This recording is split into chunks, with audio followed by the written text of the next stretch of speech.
এক চার্জে মাউসটি চলবে 6 মাস। বলেন কি? কি বিশ্বাস হচ্ছে না তাই না?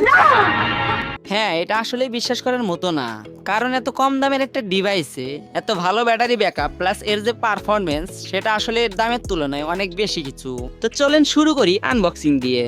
বক্সের কোয়ালিটি একদমই সিম্পল, কারণ এটার দামটাও অনেকটা কম। এই বক্সের ভিতরেই আছে মূল মাউসটি। মাউসটির সাথেই রয়েছে একটি ইউজার ম্যানুয়াল, যেটা দেখে খুব সহজেই মাউসটি ব্যবহার করতে পারবেন। আর রয়েছে USB type C charging cable, যেটা চার্জারের সাথে লাগিয়ে খুব সহজে মাউসটিকে চার্জ করতে পারবেন। মাউসটিতে টাইপ সি পোর্ট থাকায় সহজে নষ্ট হওয়ার ভয় নেই এবং চার্জ করতে অনেক সুবিধা। আর মাউসটি পিছনে লাগানো আছে plug and play USB nano receiver. এই রিসিভারটির মাধ্যমে আপনি ল্যাপটপ, কম্পিউটার অথবা মোবাইলও কানেক্ট করতে পারবেন। রিসিভারটা ছোট হয়, দেখতে কিন্তু দারুণই লাগে। এটা যে গ্রিপটা, এটা আমার কাছে দারুণ লেগেছে। যদিও এটা আপনি না ধরলে বুঝতে পারবেন না, ধরলে একদম প্রিমিয়াম ফিল দেয়। তারা বলে এক চার্জে 6 মাস ব্যাকআপ।